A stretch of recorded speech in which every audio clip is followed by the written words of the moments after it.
E aí pessoal, beleza? Vamos fazer o nosso Diários da Quarentena novamente aqui. Hoje está um dia bonito aqui no Rio, abriu o solzinho e ainda está fresco. Melhor situação possível para pedalar. Acabou que eu saí até mais cedo hoje em função disso, por estar um dia tão bonito. Então vamos chegar lá no aterro para a gente fazer o nosso passeio tradicional. Vocês podem ver que aqui já está o movimento aqui no Rio. Hoje o idiota do Eduardo Paes prorrogou mais um pouco as medidas lá de restrição, mas na prática, como vocês podem ver, já está tudo normal aqui. Pena só é justamente o pessoal que não está conseguindo sobreviver a isso, né? O pessoal que tem casa de show, esse tipo de coisa, realmente a situação está complicada. O que está proibido basicamente é isso: restaurante a partir das 10 da noite. Assim, realmente ainda é um absurdo esse tipo de medida, mas principalmente porque não faz sentido nenhum, não faz diferença nenhuma, a gente sabe disso. Mas no dia a dia aqui, a gente já vê a cidade meio que normal aqui, o pessoal andando, cuidando da sua vida, sem grandes problemas. Caramba, chega a estar bastante cheio aqui, acho que na hora de voltar, eu vou voltar para o outro lado.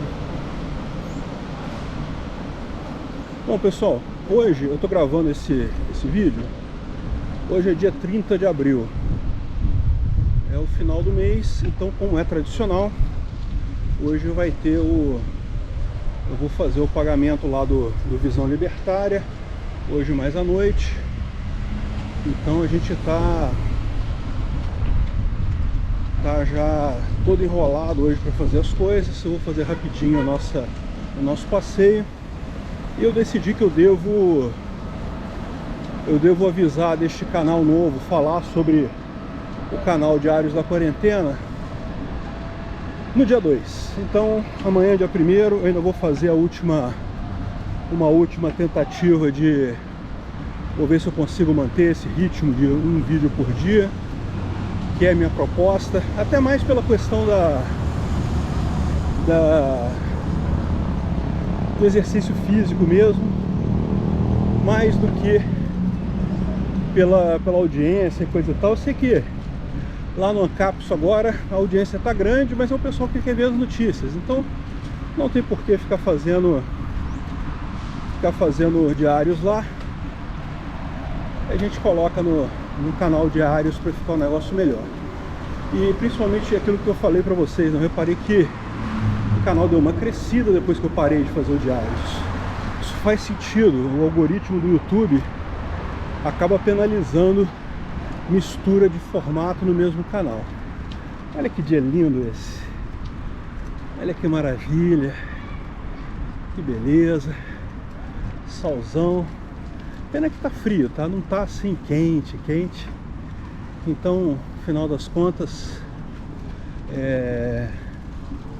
eu vou pro lado de lá. Vou mudar de lado hoje. Vou pegar um lado diferente aqui. É que não tá quente hoje, tá? Tá fresquinho, por isso que tem pouca gente na praia. Em tese não é mais proibido aqui na praia, ficar na praia, mas ainda parece que tá proibido barraca, essas coisas, enfim, essas besteiras dessa ciência, muita ciência pra caralho desse povo aí. Realmente um absurdo completo. E bom, hoje eu escolhi alguns temas pra gente falar aqui, que eu espero que eu tenha lembrado de trazer um papelzinho. Lógico que não. E aí complicou meu planejamento todo. Ah, trouxe papelzinho sim. O papelzinho tá aqui. Então vamos lá. O primeiro assunto nosso é sobre a acusação de fake news do Bolsonaro e do El País. Vamos contar essa história. Essa história foi sugerida pelo servidor público do Ancapistão, Obrigado aí ao pessoal que sugeriu a notícia. Obrigado a você que acompanha aqui o nosso Diários da Quarentena também. Vamos falar sobre esse assunto. Então, vou contar a história toda desde o início.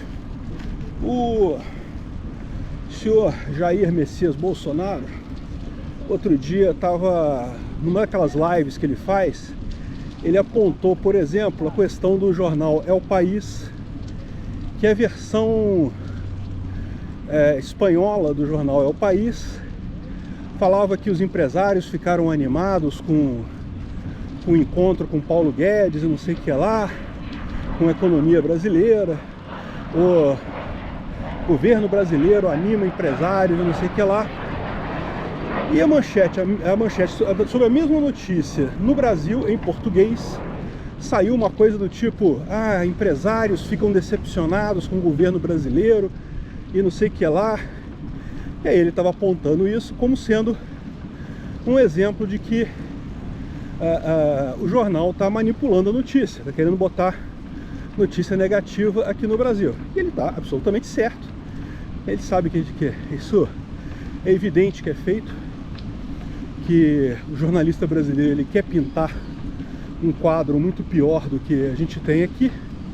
Então certamente quem escreveu a notícia foi o jornalista espanhol, que escreveu mais ou menos o que ele viu lá mesmo. Quando caiu aqui no jornalista brasileiro para dar notícia, o cara falou: não, como assim? Uma notícia elogiosa ao governo Bolsonaro? Não pode, porra.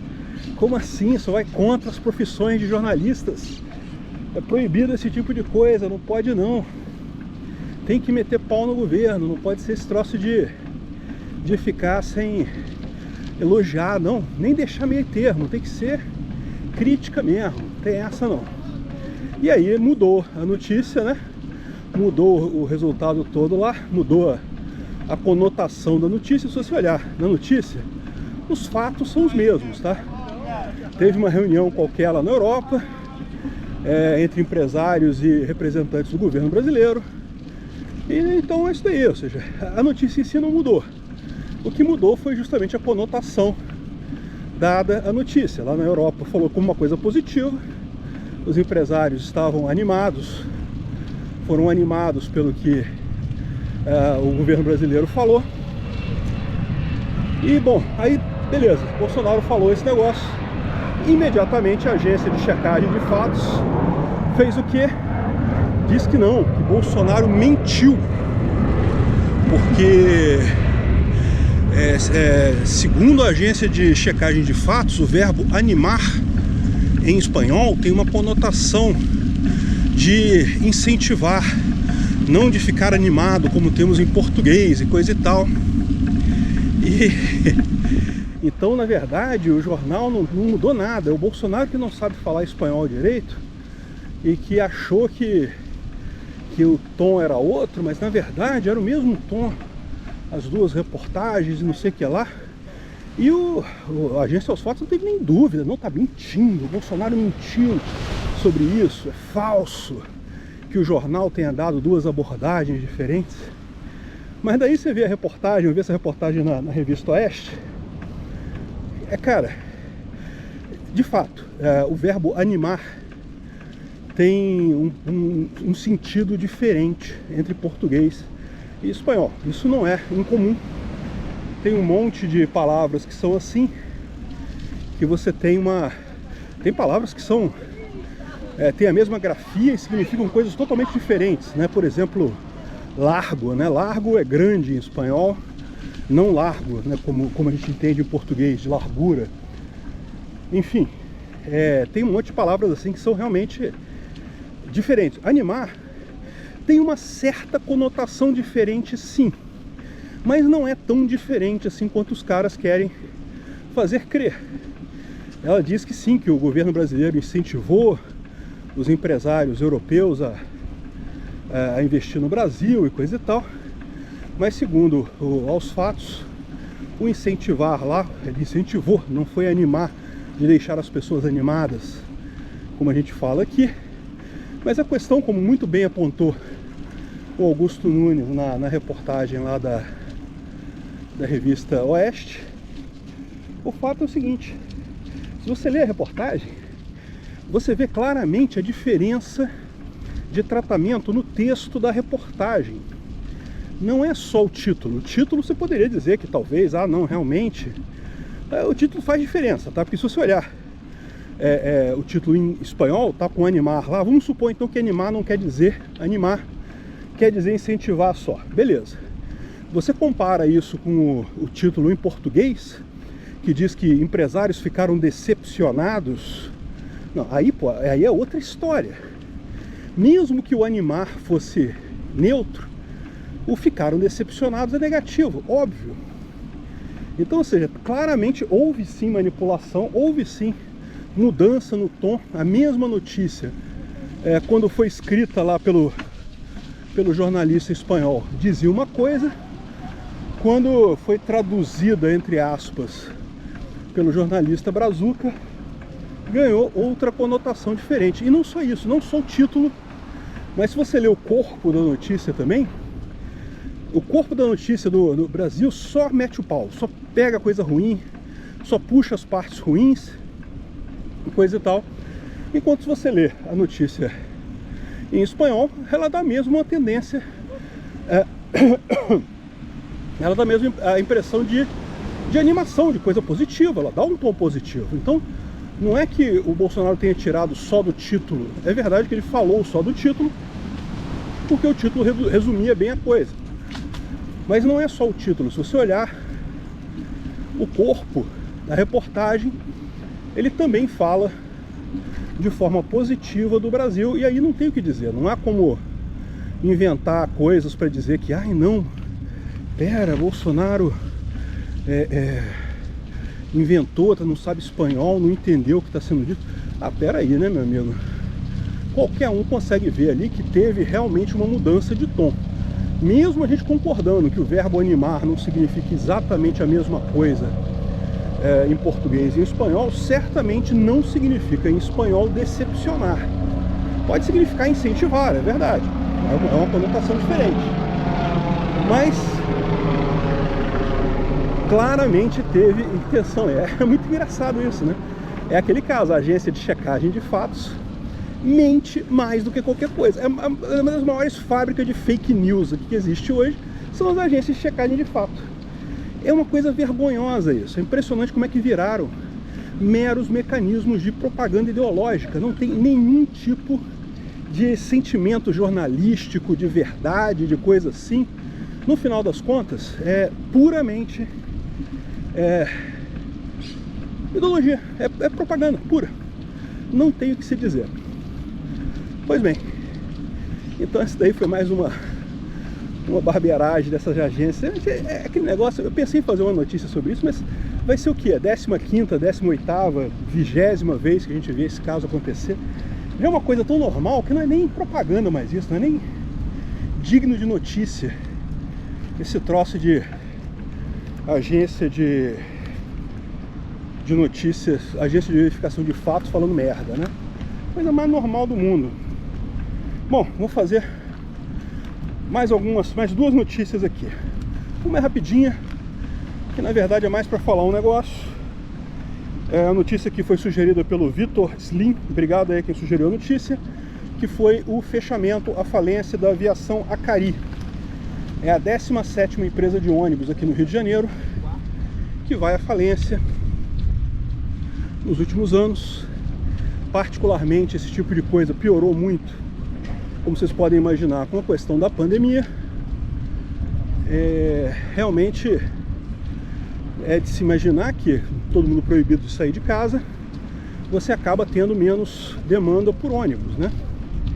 E, bom, primeira coisa disso daí, eu não fico triste com isso não, cara, porque essas empresas de ônibus aqui do Rio de Janeiro é tudo ligado a político, é tudo cercadinho de político, então vocês estão se fudendo, meu amigo. Eu quero mais que se fodam mesmo. Mas é preciso levantar o seguinte, que embora certamente isso tenha piorado muito aí com relação à pandemia, né, com a questão da pandemia,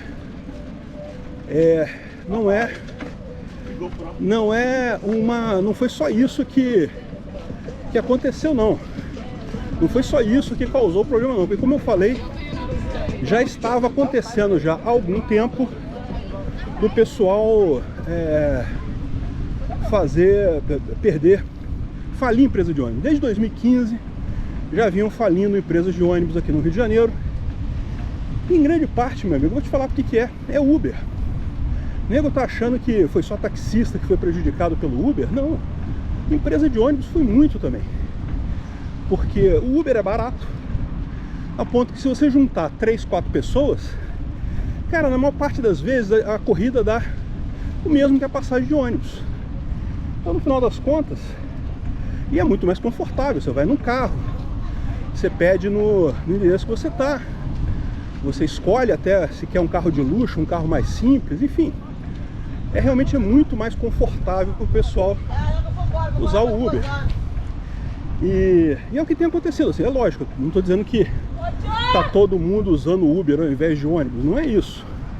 O que eu estou dizendo é que caiu o número de pessoas em ônibus. Vocês lembram aquela barbeiragem que eles fizeram aqui no Rio, até proibir patinete? Ainda tem patinete lá na Zona Sul, nas praias. Mas eles proibiram no resto do Rio de Janeiro. Aqui tinha, não tem mais. E isso foi descaradamente lobby de empresa de ônibus. Por quê? Porque eles estão perdendo passageiro. O pessoal está passando a andar naquele negócio ao invés de pegar ônibus. Então, no final das contas, fica um negócio... essa descentralização das coisas está acabando com esse modelo de negócio dos políticos, de forçar a coisa concessionárias. Ou seja, antigamente você não tinha alternativa para vir. Você mora numa zona mais afastada do Rio, na Baixada, quer vir aqui pro centro, a opção que você tinha era pegar ônibus, ou pegar um trem, ou pegar um táxi. Qualquer das 3 opções, se você não tiver carro, lógico. Qualquer das 3 opções, você está usando um serviço que é uma concessão do Estado. O trem, o ônibus ou o táxi. Agora, acabou isso, não tem mais isso. E com isso, barateou demais esse serviço. De novo, a pessoa que vem trabalhar no centro, assim, muitas vezes, ela pegar um Uber é mais barato do que fazer pegar um ônibus normal. Se tiver 3, 4 pessoas para ir junto, pode ter certeza que fica mais barato. Então, a pandemia foi só o golpe de misericórdia. Na prática, essas empresas já estão todas quebrando. E a solução para isso é muito simples. É a única solução que vai restar ao Estado, que é virar e falar, olha só, libera serviço de ônibus, pronto. Quem quiser prestar serviço de ônibus, presta. Não tem mais esse troço todo. Eles não vão querer fazer isso, por quê? Porque isso significa eles deixarem de ganhar dinheiro, né? Hoje, as empresas de ônibus pagam uma fortuna para o governo em concessão, em impostos, em penduricalhos e principalmente em propina. Então eles não querem de forma alguma perder essa boquinha deles. Ficam nessa coisa, vão manter a concessão, mas o correto seria isso. Libera. Ah, você tem um ônibus aí, quer prestar serviço? Presta, cobra quanto você quiser. Tira essa parte de concessão, essa besteira, que não faz sentido de jeito nenhum, não ajuda ninguém. Essa é a solução. Eu acho muito engraçado isso. Outro dia eu estava discutindo com um conhecido meu que é socialista, e daí ele falou, ah, mas por exemplo, não tem livre mercado. Quando você vai pegar ônibus, você tem que pegar um ônibus, uma dessas empresas corruptas aqui do Rio de Janeiro, não sei o que lá. Eu falei, cara, pois é. Isso é culpa de quê? Do mercado? Não, é culpa do prefeito. É culpa do Estado. Ele que cria esse negócio de concessão e limita o acesso de outras empresas, impede que outras empresas prestem o serviço. No final das contas, se ele liberasse geral, deixasse qualquer um prestar o serviço de ônibus, porra, resolvia o problema muito mais rápido, cara. Esse papo de ônibus pirata, não existe ônibus pirata, porra. O ônibus é do cara. Se ele roubou o ônibus de alguém, tá errado. Mas se ele não roubou o ônibus de ninguém e tá andando com o ônibus dele, isso não é ônibus pirata, esse é o ônibus dele, porra.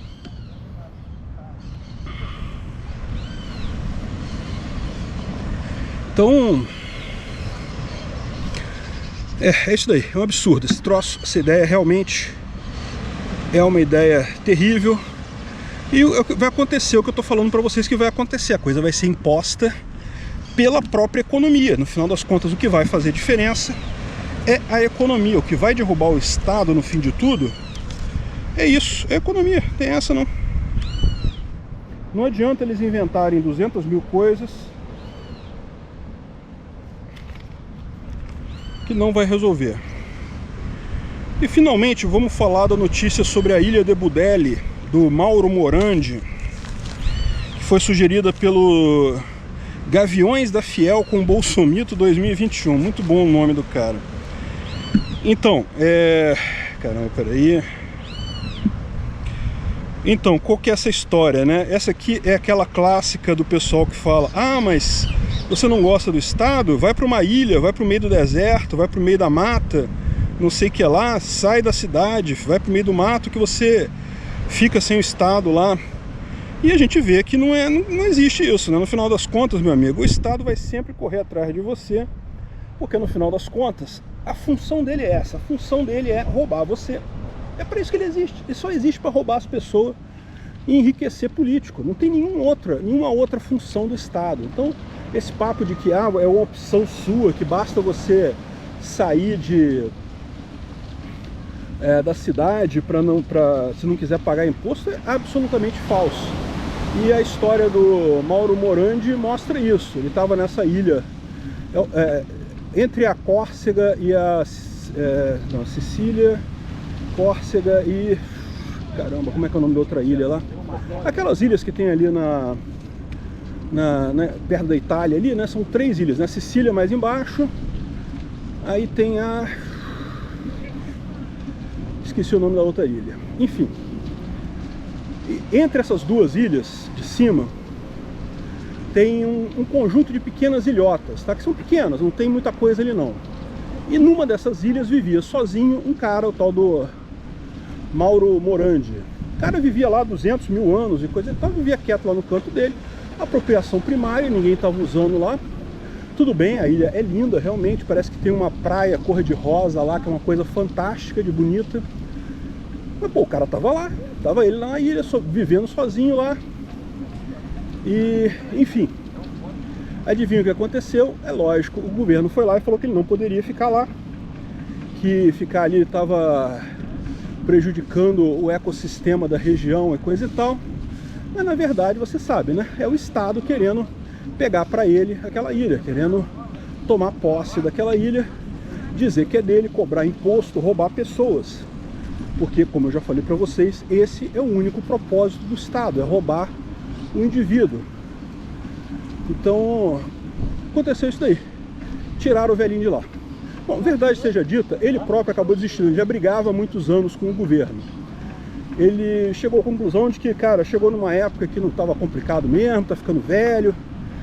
Realmente é complicado, você morar sozinho deve ser uma coisa que requer um grau de esforço físico grande, né? Por mais que você tenha facilidade de comprar as coisas e coisa e tal, a ilha que ele morava não era distante de lugares habitados, então ele podia comprar coisas na cidade ali perto. Mas a verdade é que acaba que muita coisa ele tinha que fazer ele mesmo, consertar e coisa e tal. Então, no final das contas, ele desistiu. É uma pena, se você olhar as fotos são belíssimas lá da tal da Ilha Brunelli. Realmente lindo lugar.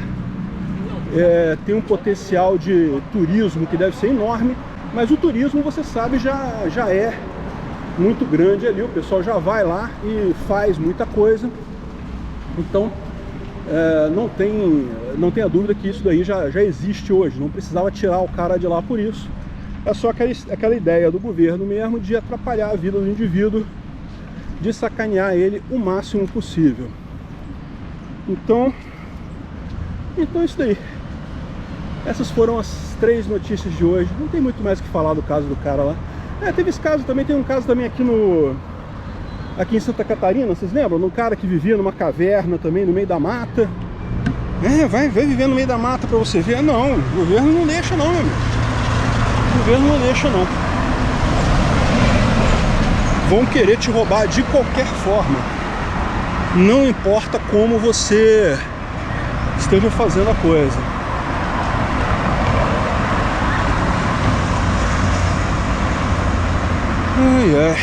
Agora esquentou, viu? Esse negócio não tá quente o dia, tá? Mas essa voltinha de bicicleta aqui, bem ou mal, meu amigo, dá uma aquecida, esquenta o sangue um pouquinho. Já é alguma coisa. Mas beleza, agora vou voltar para casa. Eu acho que hoje eu vou fazer um teste de fazer esse vídeo ainda vou botar ele direto no site, não vou fazer estreia. Mas a minha visão, o meu objetivo é justamente quando eu começar a fazer o canal sério, a partir do dia 2, eu vou fazer de novo aquela, igual a gente fazia antes, a estreia às 19h15. Então eu vou gravar os vídeos em algum momento, ou no próprio dia mais cedo, ou no dia anterior. E daí eu faço às 19h15 aquela estreia maneira pra gente bater papo lá no chat e manter aí o Diários da Quarentena vivo por mais um tempo, de forma definitiva agora. Agora não vai ser... Pois eu falei que não ia voltar por aqui porque estava muito confuso aqui e acabei voltando por aqui. Esse negócio de costume é foda, caramba.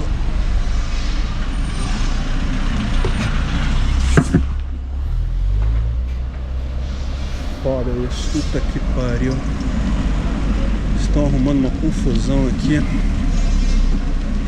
Acho que eu vou vazar para aquela ruazinha de lá, que ali eu, pelo menos, acho que aqui eu consigo fugir do grosso. Ih, mas ali eu tô passando. Que merda. Caralho. Isso aqui é um condomínio grande que eles estão fazendo aqui, ó. Então eles devem estar fazendo parte de ligação de água, esgoto, essas coisas, eu imagino. Não faço ideia do que seja. Então não tem jeito não. Tentei, mas a saída aqui vai ser realmente seguir por aqui mesmo. Encarar os carrozinhos aqui mesmo. Tá bom, é só até ali. Só até ali tá tranquilo. Agora já passou o grosso da obra. Eu acho que aqui também é uma saída do condomínio. O condomínio também dá saída para essa rua aqui. É um condomínio enorme aqui. São 3 prédios, eu acho.